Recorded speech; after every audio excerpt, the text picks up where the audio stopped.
All right, guys, welcome to this week's edition of SEN Scrappy. I can't help but notice the shirt that Scrappy is wearing. I don't know. I don't understand it. How in the world can you say really negative things about Central Carroll and then they give you a shirt? How does that work? I don't know. I got to rep the second best team in 4A. That's Yeah. good. That's good. That's gonna get some reaction. That But was no, in all fun. seriousness, love. No, in all seriousness, love those cats. They all awesome. All the families there. Knights all awesome. That whole crew. I rock with them. So I appreciate the drip. Absolutely. And I got a shirt as well. I'm not wearing it today. I'm Yeah. wearing my Life View shirt, which was fun. Shout out, homie. Um, Shout out, like you. Shout out. absolutely.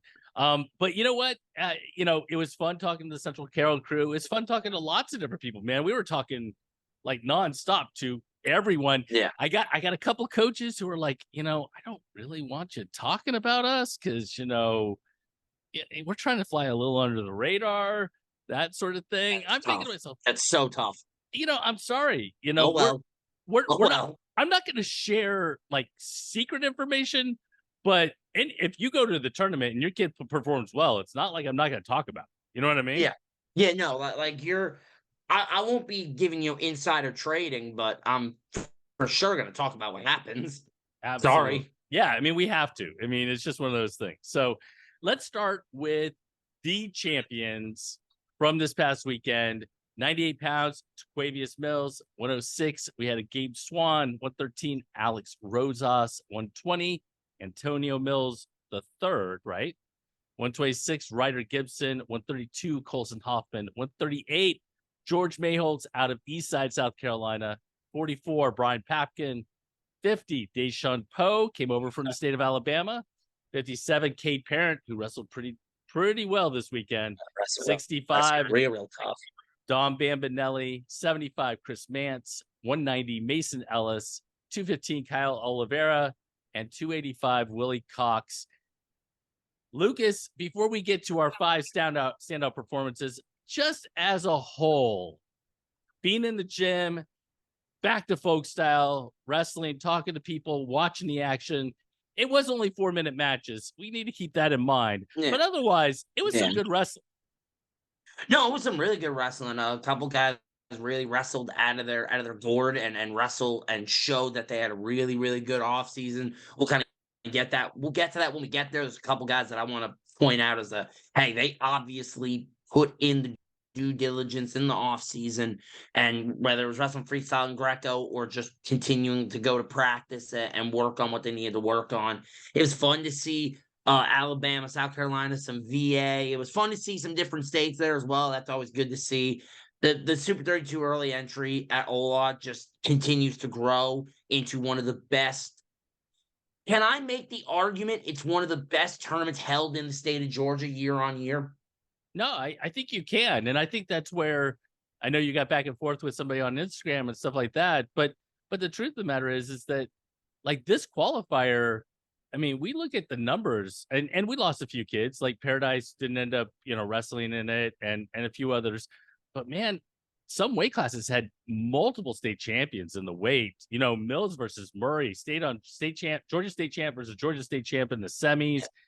It is a really, really good competition. And I know it's to get into Super 32, but you can't ignore the level of competition that was in the gym. I mean, honestly, it's rare that you'll go to a tournament in Georgia and see all 7 classes represented. Mm-hmm. And we see all 7 represented on top of other states. It's, in my opinion, I mean, it is not uncommon. Go back and look at some of the brackets like I wrestled in where you have 5 D1 kids in the same bracket. Right. Me, Eller, Monroe, Kane, Berge, and then you go to some other brackets. You have like Nick Masters, Jordy White. There was another. Maybe it was Krug or another South Carolina kid. Like there was one bracket where like 13 or 20, there was 5 to 6 D1 kids in the same bracket. Yeah. Like it is a fantastic event. Well, and to be fair, and I was talking to LA Ruffin about it. I mean, there were brackets where I don't know. Maybe I'm wrong as far as some of the names go, but I remember like Lujan and Bullards and being in the same brackets as others. And the final from the Georgia tournament, both of them made the top 8 at Super 32. So, Yeah, I mean, it's just a really, really good tournament. Now, it is 4 minutes. And I mean, 4 minutes we saw plays a big role. That first 2 minutes, it I'm there. absolutely does. But man, that top bottom, if you give up a takedown, man, you can't ride somebody. I mean, your chances of turning somebody in a minute is pretty hard. No, it absolutely plays into it and changes the complexity of it. So obviously, caveat needed, but still a great tournament. I agree. All right, so we're gonna jump into some of the breakout performances. You came up with 5 on your own. I came up with 5 on my Yep. own. We're gonna talk a little bit about those, just so everybody knows. Then we're gonna jump to you did a bunch of interviews, which we posted on Instagram. I love the fact that you asked them all the same questions, and I love some of the responses. So we're gonna play some of those. I don't know if I'll put all 7 of them in. Put some action in as well, some of the takedowns and things like that we saw from the weekend. But before we get to that, let's talk about 5 breakout performances. Give me one of yours, and I'll give you one of mine. My first break, I kind of did mine light to heavy. So like I started Okay. down low. First one for me comes to Quavius Mills at 98, and a side hyphen shout out to his brother Araya, who is a year or 2 younger, I do believe, came in third in that bracket. But man, Taquavius looked real good. He looked a lot better than the kid coming into Mill Creek High School that still looked a couple years away. Yeah. Like he looked real refined. I ended up not being able to grab him for an interview. He went to go do something, and I went to watch another match, and we missed each other. But man, you talk about what Mill Creek might need to do to maybe push Buford. Quavius is a big part of that equation. He's a big part Mhm. of the puzzle for them. I agree. All right, so if we're gonna go light to heavy, and we don't have to, and no offense to That was how I did it. You don't yeah, I have to. know, That I was know, just I how know, I. I know, but we're gonna jump. I'll just kind of go with it. And again, I'm gonna jump over Gabe Swan and Swan. We could talk about Gabe and all that. We're not gonna talk about every single weight class, and we're not gonna talk about every single kid. So that's just not gonna happen. Otherwise, we're gonna spend way too much time breaking down the tournament. So I'm going to 113. Alex Rosas of Louisiana, dude, he was just a hammer. Tech fall 16-0, Tech fall 16-0, Tech fall 16-1, beat Wallace Blue 8-0, the Alabama State Placer, and then he beat DJ Clark 6-0 in the finals at 113. I mean, I don't know that he gave up a point except for letting somebody go. I Yeah, mean, I mean he looked real tough all day. All day he looked good. From when I walked in the building, it was clear that he had his working boots on for sure. he did. He did. All right. What's another one for you? So for me, I am going to go to 106 pounds, and it is Gabe Swan. Looked Okay. super clean all evening long. He wasn't too happy with a couple with the match. He when me and him were talking semi against Royal, he felt like he could have put it on a little more at the end. In the finals, goes up against Will Atkinson, 11-2 win. Looked super good that whole match. And as a tournament, I mean, Gabe, I mean, we've talked about state champion last season, obviously one of the best lightweights in the state of Georgia In and the in the Southeast, right? Southeast. Double Fargo AA. He's got to get the nod from me. That's cool. That's great. I jumped the gun because I actually haven't seen Lucas's top 5 or 5 breakout performances. So that was one that so that's cool. I'm good with that. Um all right. So I'm gonna jump. This isn't really a breakout performance, but I have got to talk about 120 because 120 from top to bottom was one of the 2 best weights of the tournament. And that it's a tough weight when Lee Camp, Mason Moody, Gianni Batone, several of individuals don't make top 4. Let's talk about the quarterfinals for a second. You guys want to talk about a bracket? Here are your quarterfinals: Mills, Batone, Hamp Murray, Roach, Durbin Carpenter, Landon Robinson, Brody Christmas. And in the round of 16, Carpenter Moody, Robinson Broshizer at a Maris, who's jumping up from 106, but is a tough kid. But Tony Cooper, match above that. Like, right. this might be one of the deepest weight classes. But Tone Cooper, who are state runners up, meeting in the round of 16 of an early entry tournament. Yeah, this might be one of the deepest weight classes I've ever seen in a early entry tournament. Yeah. And you know what? If you didn't get to watch it, Mills beating Murray 1-0 in the semis, but then he put it on Roach in the finals. And it was fun. It was fun to watch as a fan. I started talking about it at the event, and I'm gonna say it here. I'm gonna go out on the limb. I don't really care. Antonio Mills is getting into that type of argument where we got to look at him pound for pound in the state as the best wrestler in the state of Georgia. I think he's in the argument now. I don't think, by no means do I think it's a clear argument. I think there's a 5 that really need discussion, and that's Mills, that's Schaefer, that's Bambi, that's Jacob Levy, and there's someone I'm missing. Who am I losing my mind on? I don't know, because I can make it losing my mind. I mean, I could make an argument that it could be Wilder, it could be Hope Poe, it could be Secoy, it could be it could. I mean, I can name a bunch more. I think Craps. Well, if Craps not right, yeah, Craps. I think Drew Gorman's in the discussion. Oh, but yeah. I think how in the world did you forget Gorman? I think Wilder. I love the kid. I think Wilder and Secoy are not in until they beat a Dom, a Schaefer in a folk style match. I think they're that next step, top 10 without question. But Antonio Mills for me was a really, really good, really, really, really good wrestler. I look at him differently now. He needs to be in the argument for pound kid in the state of Georgia. So I just want to throw that out there. He needs to be in that argument. I want to give a shout out to Durbin Carpenter, who went 7-1 in that bracket. He beat Mason Moody 3-0 in a match, really good match. His only loss was to Tyson Roach 7-6. He beat Chase Creek out of Tennessee, Nadeau out of Tennessee. He beat Ty Murray, and then he beat Brody Christmas. No, Carpenter had himself a run. He did. All right. Who is next on your list? Maybe I stole one, but what do you have? No. So mine, in an odd way, is similar to you. I'm picking not necessarily a weight class, but a final. 126 pounds. Gibson and Kazinko. Neither of these two were seeded. Neither of these two were I really looking at to make the finals, make a deep run. Gibson was going to have to go through Rudisill out of Reverence, tough sites in the finals. You know, you had guys like Boyden and Reed lurking on the top side of the bracket.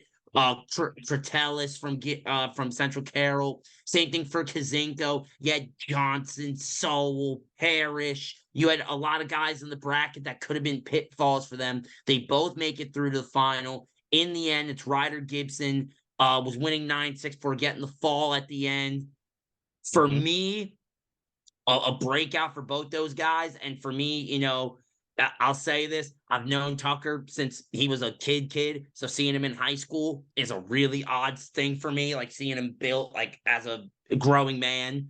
Gibson, haven't known him as long, but I've obviously known of his name and didn't think that either one of them would be in that position. So to see both of them get to the final and wrestle a great match, it's, again, you want to talk about team races for a second. Ryder Gibson is going to be important if North Paulding wants to stay in the top 6. And for Jefferson, Tucker Kazinko is going to be critical, especially if Sammy Brown is out. He's going to need to help be a part of the crew to pick up the points you might lose from a guy like Sammy Brown. So to both them, tip of the cap. I agree. All right. So I'm going to jump all the way up to 195, a match I was really high on the top 4 at the weight. And the fact that Aaron Reiner went out and beat Cole Carter 2-1, had a nice takedown in the first period. I really want to see that match go 6 minutes, but you know, again, it gives you an idea. And then Reiner ended up losing to Kyle Oliveira in the finals from Alabama, who beat Christian Preston. So some good matches there, some good 215 or 190s. I'm sorry. Is it I think they're 215s. I think they're 215s. Really good 215s. Oh, okay. Well, you said 95. Yeah, my fault. 215. Um, and I was just super impressed with the way that they wrestled. Reiner had beaten McBee from Tennessee 12-11 in the quarterfinals before he wrestled Carter. So Reiner won, let's see, a fall, then 12-11, then 2-1 before losing in the finals. I thought it was a pretty good performance. All right. Next, Couldn't agree more. So for me, I'm going to 138 pounds, and George Mayholtz was the 1 seed and won the bracket. But I want to give a shout out to Javion Redmond. He looked real good. Ends up getting to the finals, knocking off Thomas Johnson and James Island in the semis. Javion just looked real good. He's the kind of kid that over the past couple years has been slowly making his way up. Also, win over Martin, who's at South Carolina, I believe, and then had an 11-2 win of Mihai Nekula, kind of took care of business in that one. Just he's looked real good, especially in the offseason coming to now, and it's great to see him continue to take those steps. So quick shout out to Redmond. He had a super good performance. I'll tell you what, that semifinal, and I don't think it's on tape anywhere, but that semifinal between Redmond and Thomas Johnson was, we were sitting right on the mat. It was a good match. It was a good one to watch. What a match. All right. So my last one is I'm going to go to 150, and I'm going to just talk about the depth of the weight itself. Deshaun Poe from Alabama ended up winning it. He beat a really good Cedric Griffin out of North Carolina before beating AJ Piat, who's for Cass, who wasn't around for Cass last year. But boy, he's gotten a lot bigger than he was 2 years ago. And then Poe beat Chancery Dean before beating fellow Alabama state champion. So we had Alabama state champion versus Alabama state champion in the finals at 150. Poe beating Brady Campbell. Anton Glasgow wrestled super well on that in that bracket as well. Sebastian Melendez beat Marley Washington earlier in the bracket. I mean, we're just talking some really good matches. Couldn't agree more. Like that whole bracket looked real good. Shout out to Melendez. He got himself a big win. Melendez is one of those guys that's been really talented. We've just kind of been waiting on him to beat a guy who has some real stake in the game. And you talk about Marley Washington, D1 commit, state champion. Marley's a killer, and for Melendez, I think that's a huge win. I think it's good for him up here too. I think it'll be a mental win for him. All right. Do you have one more for me, or no? So I do have one more, and a couple guys I could go to, but with the fact that I kind of got to parlay Melendez here, I'm gonna go up to 144 pounds. Call me a homer. I do not care. I'm gonna talk about my little brother here for a second.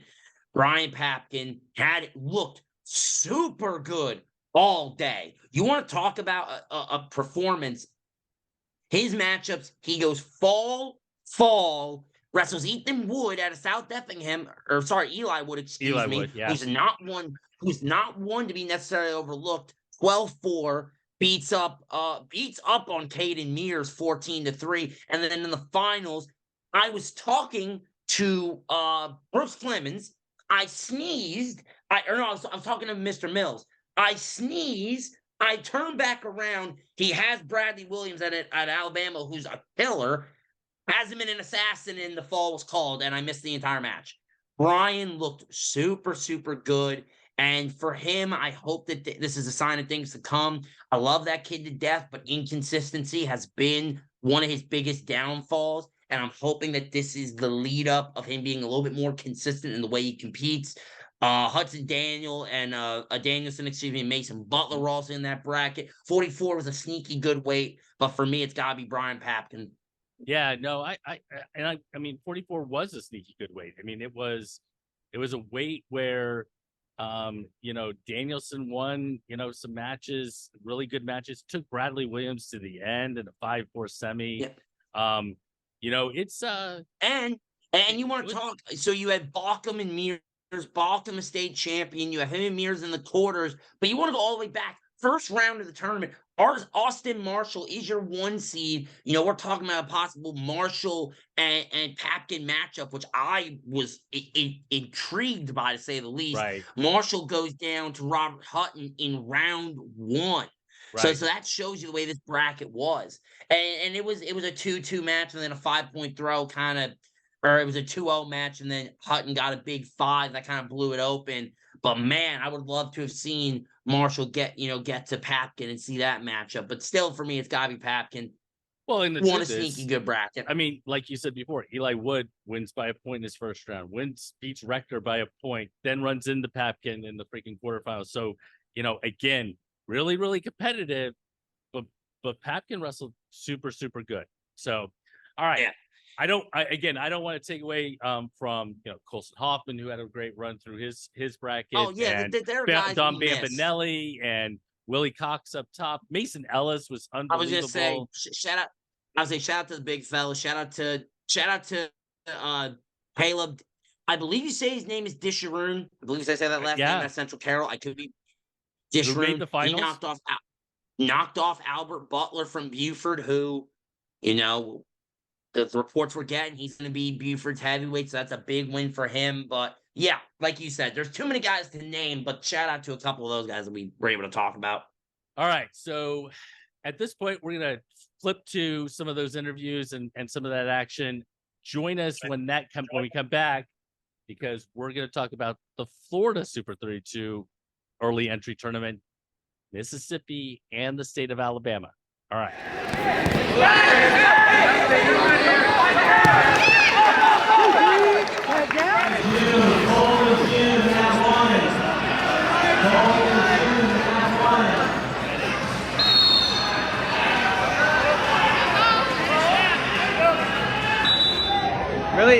It's really improved since last year, honestly. I'm not taking any shots at any of the guys from last year, but there's a lot of competition here, and I feel like it's just my coaches being able to prep me and get me going. I had one goal, and right now it's to place the Super 32, and placing here shows me that I can do that. Yeah.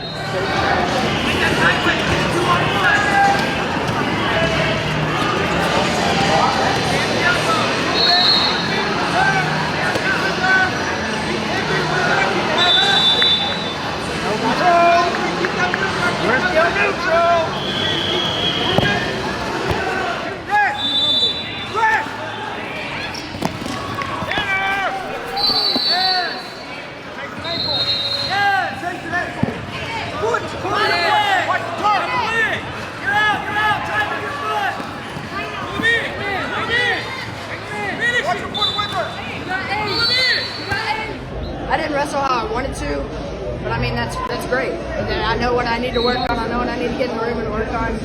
Quarters semis match, it was way too close.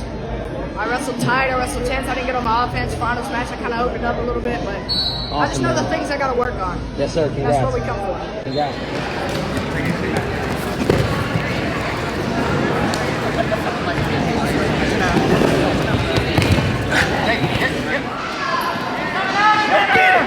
You go! I got red!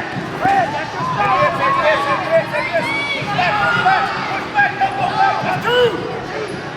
This here is amazing. You got kids from how many different states? 10? From somewhere in there, it's 10 to 12. Crazy. Great kids. Coming back from Fargo, had a pretty good run.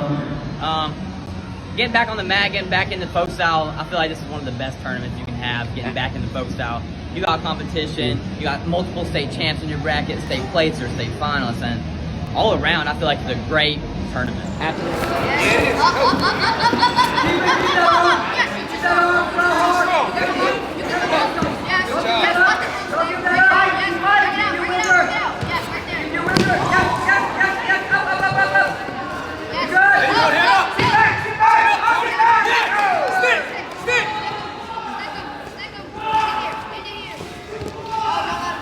This is a good startup tournament. I'm sure I'm going to see a lot of the same kids, Super 32.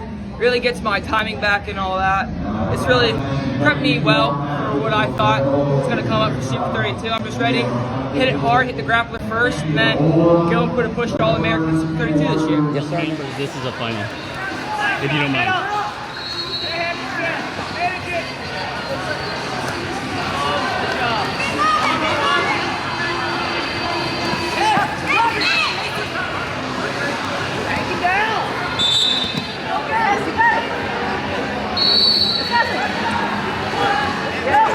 Keep going.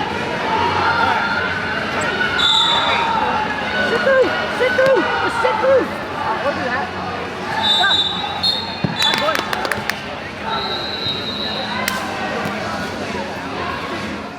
Really good to grab some of those guys after the event, after they just won a couple cases, and grab some interviews. But Jason, we were in Georgia at Ola High School. Now you, I believe, will be there. We'll travel down to Osceola this weekend to the Florida early entry event. Let's talk real quick a couple things about it. First off, are there any, we saw it in a couple of weights in Georgia of guys coming into their 9th grade year that got down and went to business.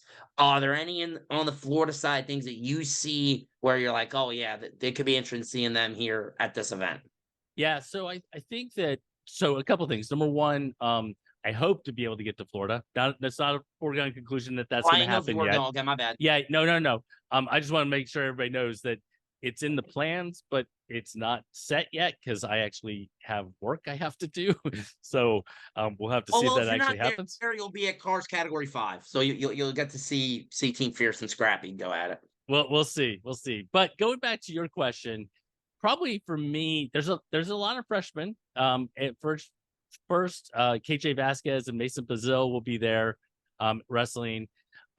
There's some underclassmen that are there, and probably the most intriguing for me is the weight class that I'm most interested in, and that is at 126. I think that there are 17 either state placers or state qualifiers in the bracket, and that's solid. It includes 3 state champions, all Florida state champions. Luis Acevedo from South Dade, who's going to be a senior, I believe. Okay.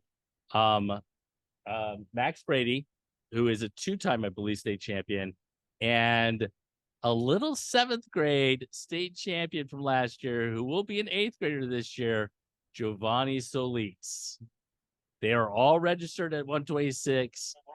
It is a crowded weight class, and it is going to be unbelievably good if they are all there. Well, I am more than intrigued from what you did. Well done on selling it to me.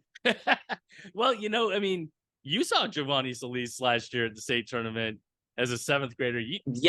You definitely want to go back and see how he does against Max Brady and Luis Acevedo. Not to mention, and I mentioned the 17 state qualifiers / state placers.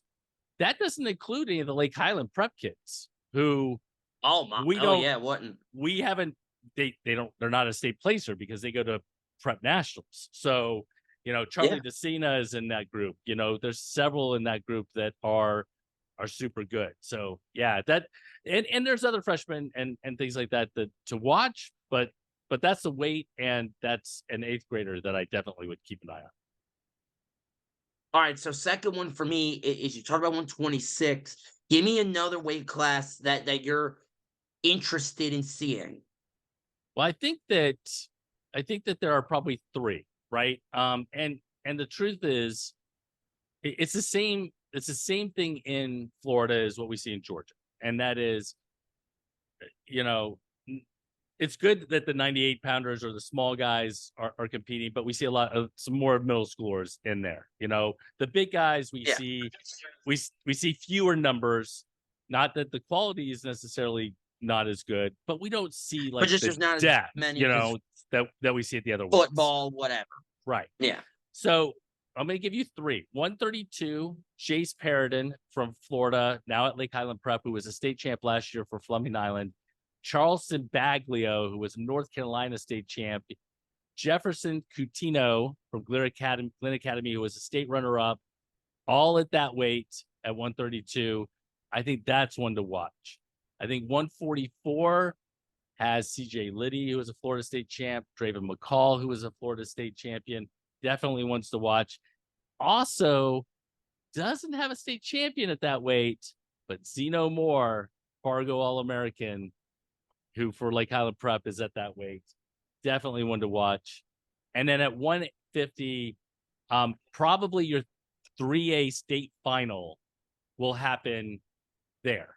And that is Anderson Heap and I'm sorry, Gianni Maldonado is in 2A. So Anderson Heap is there from Osceola. I thought it was Gavin Balmaceda. Gavin Balmaceda might be at 157. But Gianni Maldonado versus Anderson Heap, Sean McAllister, and the last thing, quite a few Camden wrestlers in the brackets down in the state of Florida at 150. That includes Brock Weaver. Ooh, should be interesting to see him get at it. Yeah, no doubt. No doubt. It's going to be, And then, Hunter Prosen down at 120. ooh. All right, last thing for me is on the boys' side here in Georgia, we don't have a girls' division at the Super 32 early entry. There typically is in Florida. When we talked off camera, you kind of made me a little intrigued by the way you talked about it. So please tell me what's going on this weekend. Yeah, so I think that it's interesting because there's a lot of women participating. I haven't gone through all the names and everything else yet, so I don't have the preview done, and I can't kind of highlight necessarily particular girls who are in the bracket. But the thing that's super intriguing for me is the fact that Florida not only has a girls tournament, but they're letting the girls wrestle both freestyle and folk style. So what are they doing? What are they doing? Like two brackets? Yep. So you sign up, you go wrestle freestyle, and then that's I think in the morning, and then in the afternoon they wrestle the other style. So if you want to wrestle both styles, you get the chance to wrestle both styles, which I think is great because I think the girls, I think at Super 32 they still wrestle freestyle, right? At Super 32, yeah. And at least I remember that it was freestyle when I was doing the commentary. But folk style is where we're gearing up for. So, man, I think it's super awesome that they have an opportunity to wrestle in both styles.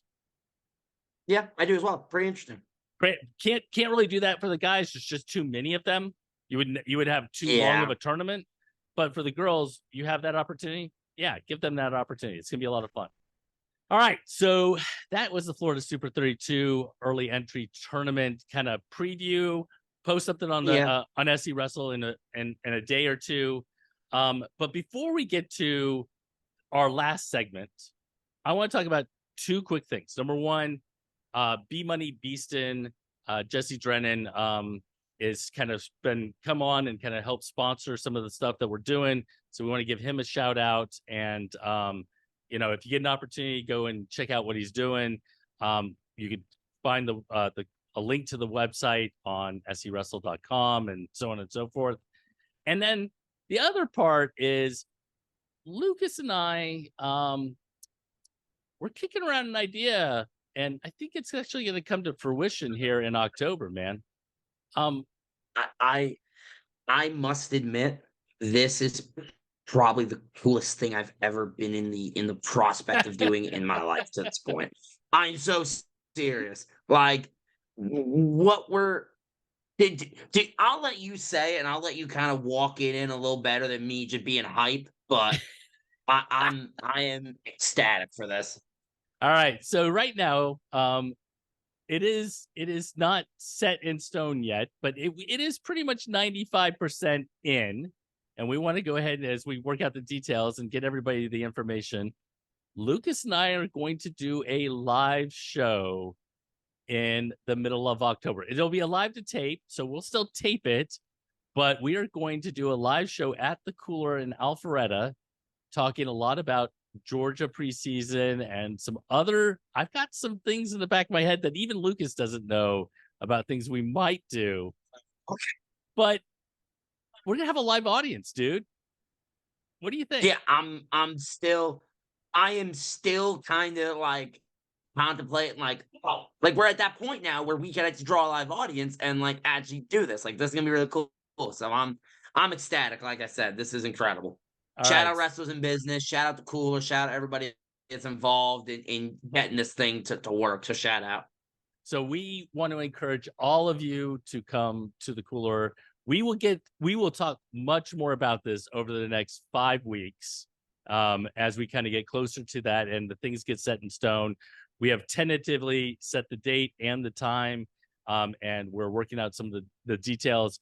But be sure to be watching, because it's gonna be a blast to get together in front of a bunch of people and talk about some wrestling. Yeah.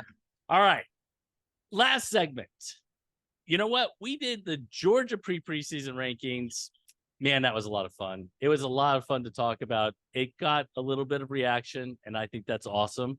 The individuals won't happen until we get to the preseason. So we're going to now transition to the team rankings. Yeah, no chance. Preseason team rankings for 2 states, the state of Mississippi and the state of Alabama. So let's begin in the state of Mississippi, which I'll be honest with you, Lucas, I know very little about, right? It's not something that, like, Mississippi, I mean, 3 years ago didn't have wrestling.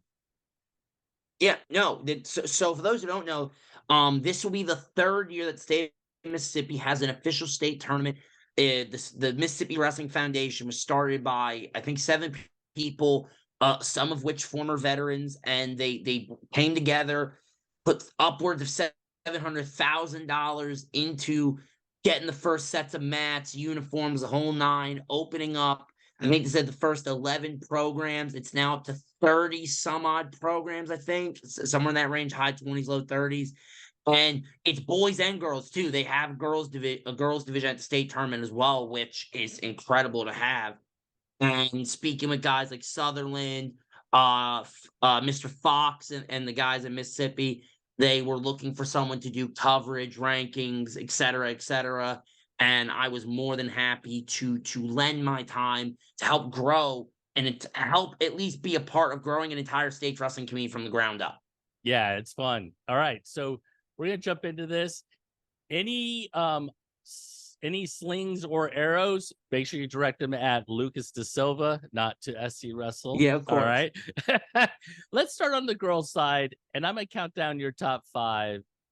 Van Cleve Bulldogs, Oxford Chargers, Sotillo Tigers. I think that's how you say it.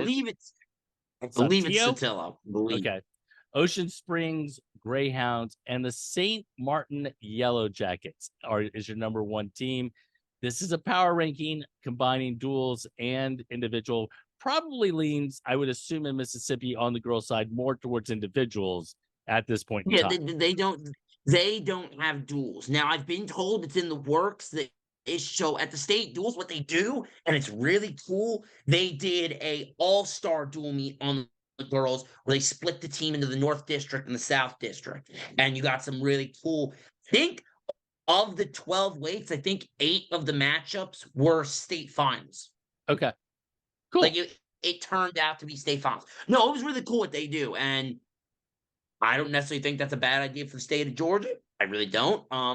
But a really, really cool thing that they did. So with the girls, it is mainly based on the individual results. St. Martin not only scored the most at the state tournament last season, they returned the most points, including all 5 of their state champions. Ocean Springs and Saltillo and Oxford were all kind of in the mix.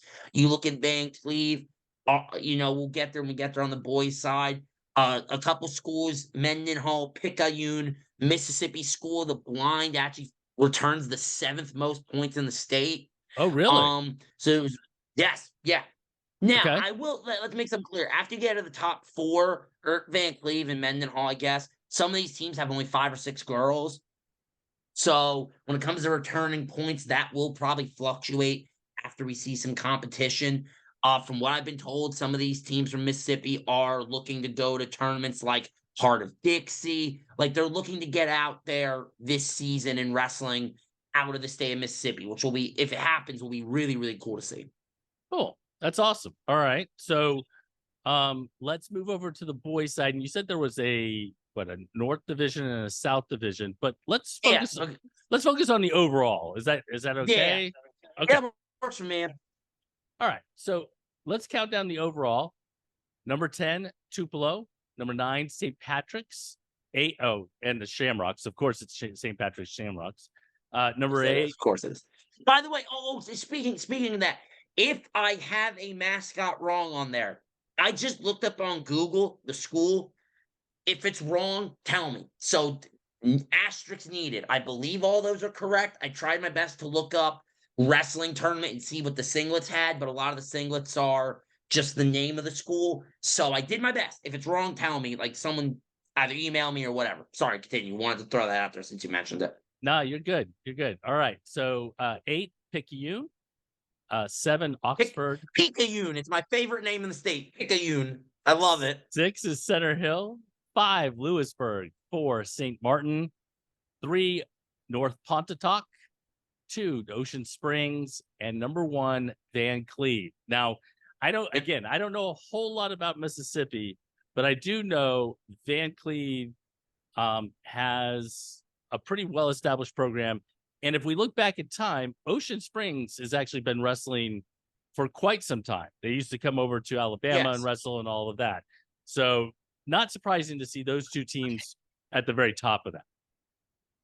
No, absolutely. And they both have some, it's interesting. I got some tape from Mississippi State tournament, and both these teams have guys that I'm like, they Cole Doherty for Van Cleve, the Carroll brothers down at 6 and 13. Another one for Van Cleve, really high on is up at 170 pounds. Mason Klest for Ocean Springs, Trent Schlossberg at 195 pounds.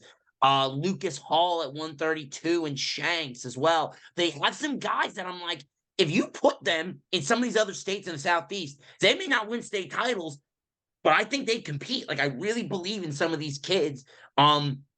Van Cleve, to me, comes in as the favorite. They kind of boat race the rest of the state and individual. They lost in a nail biter in duels to Ocean Springs. The way I've explained it, it was basically just that Ocean Springs kind of out-game planned them, and they got the choice that they needed, and Ocean Springs wrestled a hell of a duel and won the state title. Individually, Van Cleve, I think, had 6 or 7 champions. Which that's the one thing, is only 4 teams had state champions. I believe Van Cleve had 7, Ocean Springs had 5, and Pontotoc and Lewisburg 1 each. I could be mistaken on that. Okay. But yeah, I'm super excited to see some of these teams down at the bottom of the list. Picayune's a big one for me. Tupelo, a team just outside the top 10, is St. Andrews Episcopal. They're in the South District. Yeah, I'm really excited to see what comes of these teams, especially as more people. Ironclad out of Alabama is starting to work with some of the clubs. I've started to work with South Sip and some of the other teams. I'm hoping to get out to Mississippi once or twice this year. There's some big things that the Mississippi Wrestling Foundation is working on, and I'm going to continue to talk about it, including bringing kids to duels and Fargo next season. So they're really trying to grow this and try to get it the right way, and I'm all for it, man. I love anything that grows wrestling, and in a state like Mississippi that has a wealth of athletes, I think the Mississippi wrestling scene could grow over time. Obviously, it will need years. Like, I'm not, it's not going to be quick by any means. Right. But because you basically you put the first cells in the petri dish. Like, now you got to kind of let it work itself and grow a little bit here. Like, this is by no means a quick process. Yeah. So you know what? We need to reach out to Mississippi and figure out how the Southeast can help, like, continue them there and that growth, because I want to see. I want to see some of these Mississippi teams go to some of these tournaments in Alabama, Western Tennessee. Like, I want to see some of these guys there, and just to see, like, that's for sure what I want to see. I think they have gone down to Gulf Shores area in Alabama, and they have up to Memphis a little bit and that sort of thing. So that would be really, because I know a lot of the. From what I could tell, a lot of the teams are in the Mississippi Delta. Like, they're in that south, like, basically on the Gulf. At least from what I can tell. If I'm wrong, Mississippi people, if I'm wrong, please tell me. I'm trying to crash course this. But from what I can tell, a lot of the teams are centered in that South Mississippi Gulf area. So Gulf Shores would make a lot of sense. And I plan on getting out there. Me and the MWF are trying to talk about me running some camps across the state of Mississippi, which I would love to do next summer. So yeah, lots of cool stuff coming out of Mississippi. So shout out to the whole MWF and the schools that are participating in wrestling this season. It's great to see. I'm so happy that, again, not only the fact that they have a state tournament as a whole, but men and women. I love that. That's awesome. That from day one, it was a big point of emphasis to have both. All right. So let's move to the state of Alabama. And before you start doing the countdown and that sort of thing, I want to begin by saying the girls, this will be, I believe, their first year for a sanctioned state title. So shout out to the girls in the state of Alabama. Fair play. I think that it is now, and the same in North Carolina, although we'll get to North Carolina in a different episode. But right now, we're focused on the state of Alabama. And up to this point, I think it's a little bit hard to figure out the pecking order for the girls, because I'm not sure there was a qualifier last year. I'm not sure. I think maybe you could bring multiple in a certain weight. You're in the same boat I was in last year. You're in the same boat I was in last year, where you're looking, you're like, oh my God, 20 teams have 2 girls returning. How do I rank this? You're in the same boat I was in. It's not fun, is it? All right. So I am going to count down the girls, and then we'll jump to the boys, and you can do the countdowns, and I'll talk a little bit about it. Does that work? All right. Works for me. Yep, works for me. So for the girls, I'm going to go by, I know this is a power ranking. I don't believe they're wrestling duels yet. So this is mostly focused on an IBT. When we get to the boys, it is a power ranking. So just like we've talked about with all the others, it is one, it's a duel and a tournament combined. It is not 2 rankings. It is one that is together. But for the girls, number 5 is a shared spot between Thompson and Weaver. He's already breaking the rules. Already breaking the rules. Moving on. Already. Number 4, Central Phoenix City. 3, Sparkman, which was probably the best team for the girls last year, but we'll see if they're the best team this year. Number 2, Evelyn Holmes Smith and her group at Enterprise Wildcats, number 2. And for me, the number 1 team as we begin the season for the girls is Daphne. Yep. That looks about right to me. Some of the teams that I know of, Central Phoenix City, Enterprise, Daphne. So that makes sense from what I can tell. Yeah, and you know what? As it continues to grow and more girls are involved, and now you have a qualifier and all those things, who knows? I mean, yep. I don't know that Sparkman was really on much radar before last year, and boy, they had some great girls wrestle compete last year. So yep. All right, so Jason was able to run down his girls team rankings. Now we're going to jump to 1 to 4A, which already to me is a foreign concept to begin with, but I love the idea though. 10, we have Ohatchee. Number 9, Ohatchee, excuse me. Number 9, Oak Grove. 8, Rayburn. 7th, Prattville. What? Ranburn. Oh, hell, this is going to be fun. 7th, Prattville Christian Academy. Number 6, St. John Paul II. Number 5, Asheville. 4, New Hope. 3, St. James. 2, Weaver. Number 1 is Madison County. That is correct. All right. So that is the top 10 in 1A to 4A. And I guess because Lucas is a little confused by the whole idea of it, I want to help him out. So in the state of Georgia, right, you guys basically have football classifications and wrestling classifications kind of just go with it, right? Yeah. All right. In the state of Florida, there are 8 football classifications, but there's 1A, 2A, and 3A for wrestling. Okay. So what they do is they basically take like 8A, 7A, 6A, whatever, combine it down into 3A, and so on and so forth. So in Alabama, 1A to 4A is your smallest schools. So No, I think that there, so I understand. I think there's 7 classifications, and they just put 1A to 4A all in the same. Yeah. So I understand the idea of it. It's just the fact that they do that is like, oh, that's really cool. Actually, it makes sense.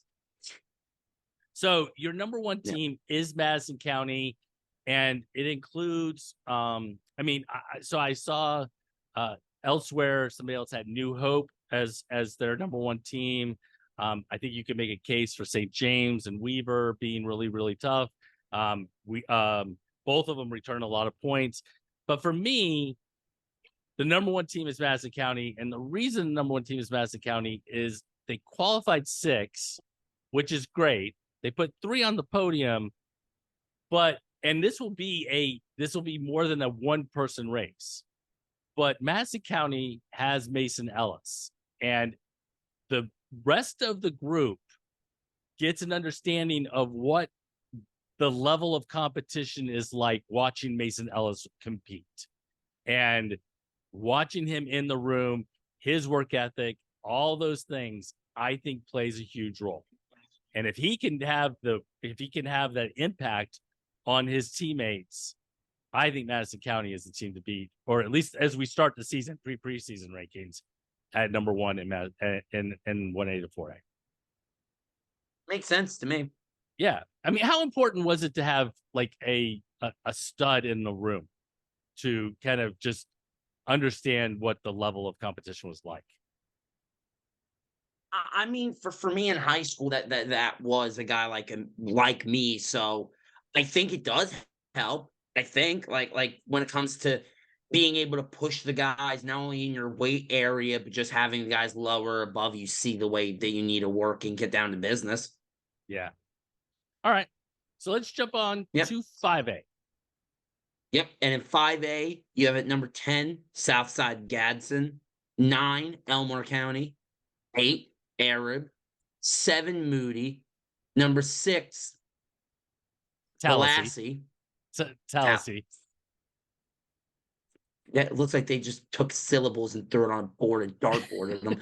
5, Hayden, 4, Shelby County, 3, Gulf Shores, 2, Jasper, and number 1 is Scottsboro. Yeah. So before we get to talking about Scottsboro and such, I think that I want to go ahead and mention it is Arab, just so you know. I know it confuses. When I first moved to Alabama, it was very confusing for me as well. It's like that schools just stop using the English language. Like in Georgia, Houston County, it's spelled Houston. Like that's the way it is. Well, and again, if anybody's from Alabama is watching, if you come over here and you wrestle against somebody that from a school that's Jordan, it's not Jordan. It is Jordan. But that's not how they say it. I don't care. I speak English. Jordan, neither here nor there. Sorry. All right. Jesus. So Arab, who took 3rd last year, is way down on the rankings for me. That will probably put a little bit of a chip on their shoulder. Honestly, that is a perennial power in Alabama 5A. But they got decimated by graduation. Now, just like we talked about in other states, they have a really proud program, a lot of young hammers coming up through. But when you lose state champ, it's really hard to kind of, assume that role again. You know what I mean? And Scottsboro, and Scottsboro, you saw him, John Stewart, man, unbelievably talented. Stone Staten, who's also state champ from Scottsboro, but they not only return those 2, they return 5 other state placers. So for me, that is your number 1 team. Jasper is super tough. Gulf Shores is super tough. And again, I want to just do a little education for anybody who might be watching who's not from Alabama, and I'm going to let Lucas know. They do sectionals in the state of Alabama like they do in the state of Georgia. So you have a north section and a south section. and how you place in your section gets you to the state tournament. Now in Alabama, it's a 16-man bracket, not a 12-man bracket, but being in a different section plays a huge role. And I only bring this up because Gulf Shores sits down in that south section of the tournament in 5A, and they qualified all 14 last year. All 14. They finished fourth, but they've got to figure out how to get, when they get them through and they get to the state tournament, how do I get them on the podium? How do they score points? Yeah, they got to actually score points. They can't just be qualifiers. Right. Because as you and I were talking about at the Georgia or Super 32 early entry tournament, if you qualify 14, but only 10 score points, you pretty much only had, from a team perspective, 10 state qualifiers. Because the other four, they came to compete, but they didn't contribute to your team score at all. All right, let's go to 6A. 6A, Jason has ranked it as follows. Number 10, Pike Road. Number 9, McAdory. Number 8, Fort Payne. 7, Athens. 6th, Wetumpka. Into your top 5, Homewood comes in 5th. Gardendale in 4th. Hartselle in 3rd. Mountain Brook in 2nd. And number 1 is Mortimer Jordan. Yeah, Mortimer Jordan. Correct. I don't like that. So for me, as a Georgian, the names that ring a bell to me is McAdory, Wetumpka, Gardendale, and then Mortimer Jordan. Talk about some of these teams that maybe a guy like me may not necessarily recognize off the bat. Yeah. So why do you recognize those names? Why do you recognize Gardendale? Those were Gardendale. Carson Kim wrestled him a couple of times. Okay. All right. I'm saying for me, these are teams that I saw at tournaments. Right. I don't remember seeing Mountain Brook. I don't remember seeing Hartselle, but I remember seeing MJ. I remember seeing Gardendale, Wetumpka, McAdory. I saw a couple of times in my career. Right. And the reason I bring that up is that I think you might know the name Mortimer Jordan because you might have seen him, but also Brody Christmas wrestles for Mortimer Jordan, right? Or okay, Gardendale. That helps. You know Gardendale because the Poes wrestle for Gardendale, right? You know McAdory because last year Hudson Waldrop wrestled for McAdory, or whatever the case is. So that's why you know those teams. Mountain Brook is a super solid team. If they go outside the state, they probably go much more towards Tennessee than they do come over to Georgia. Maybe are they north in like that other way? Mountain Brook is in Birmingham area, so they're not. Gotcha. Okay. But Hartselle is north, so that's why you might see them go more north. Fort Payne is up towards Chattanooga and that area, and that sort of. Gotcha. Thing. Okay. But I will say 6A to me is probably one of the most difficult ones to pick because the teams are so close.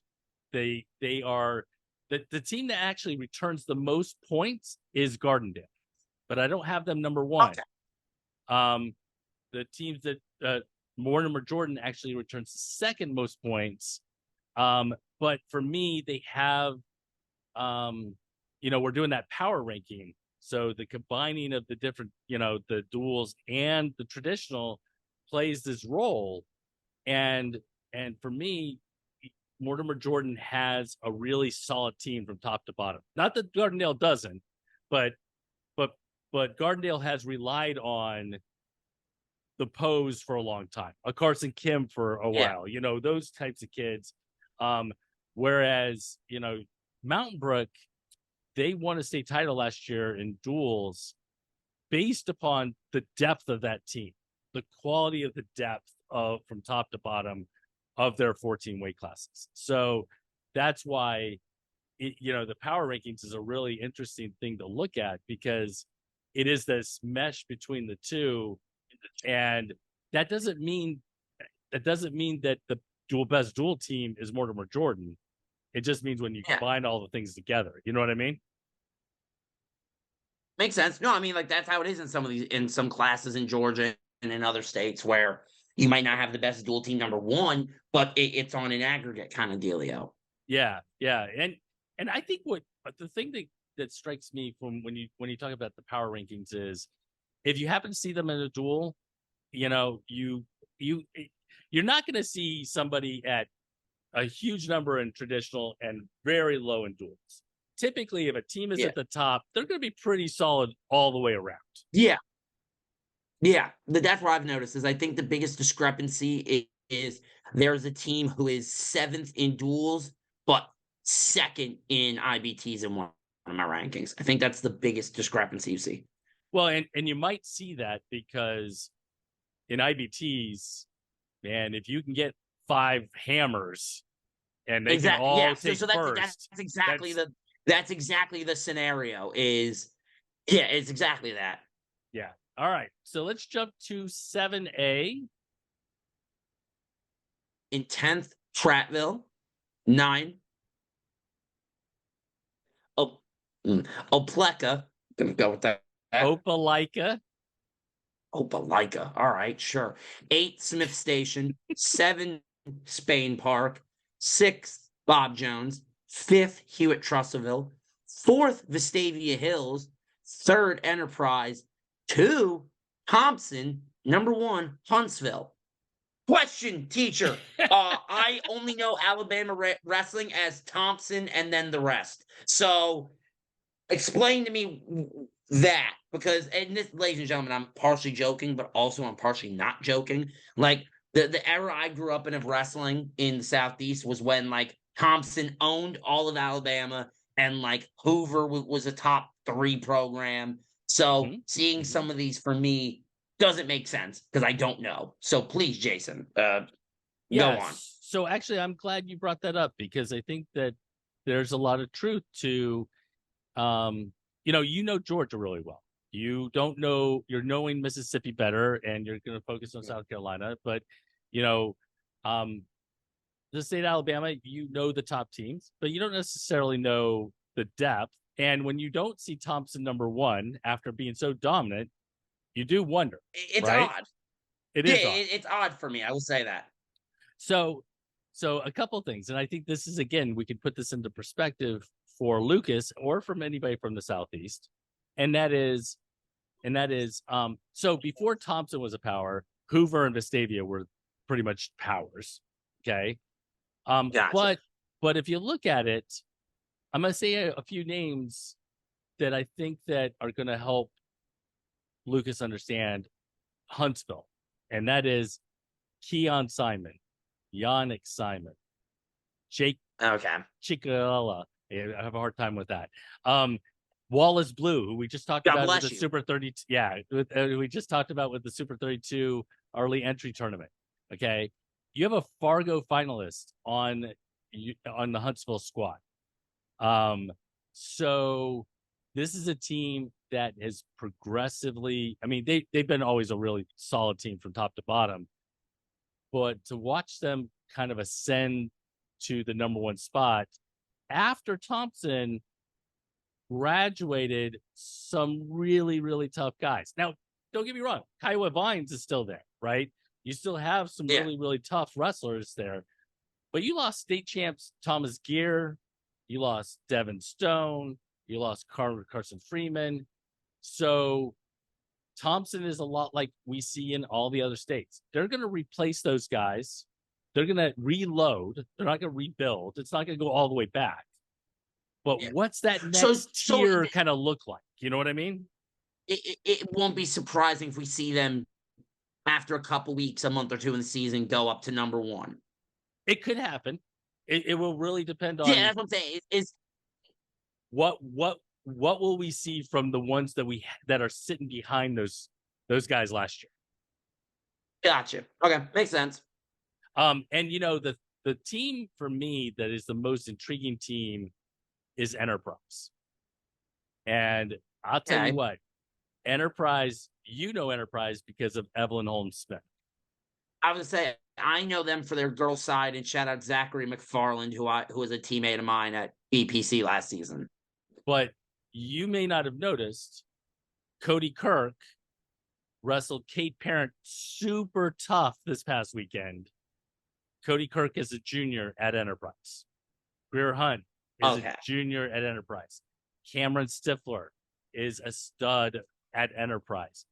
They have point getters. In fact, they return 84 of the 95 points they scored at the state tournament last year.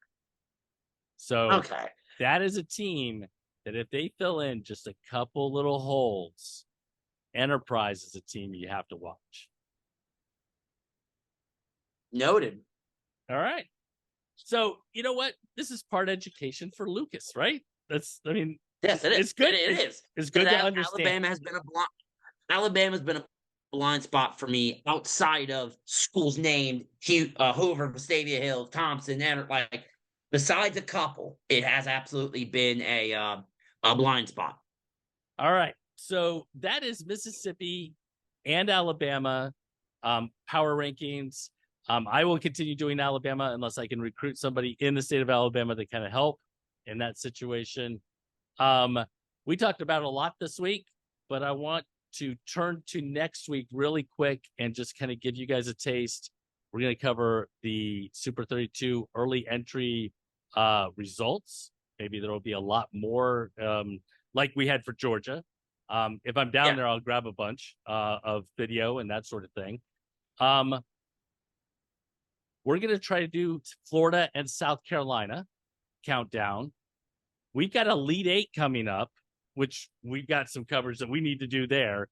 And then we're not going to talk about it next week, but I want to make sure everybody knows we have started what we call the state of the programs, where we cover, all the coach has to do is send in their information. We'll do a write-up and a post on the program, try to highlight every single program we can across the Southeast. Yep. All right, man. So that's this week's show. What are your final thoughts on this past weekend's tournament and Cars tournament coming up? Yeah, I was going to say a great weekend of wrestling at the early entry tournament. And now we look forward to this upcoming weekend. I'm taking Fierce and Scrappy down to Cars Cat 5. Super interested to see that there 8 girls teams there, which is good to see. Some setup things at the event that are going to be interesting. There's still some question of what style we're wrestling and things of that nature, but I'm excited to take a crew down there. A lot of the same girls that were on my previous team. So I'm excited, man. And the guys brackets too, seeing some of the teams there and some names that I hear, I'm wrestling for them. Should be a real interesting weekend. All right.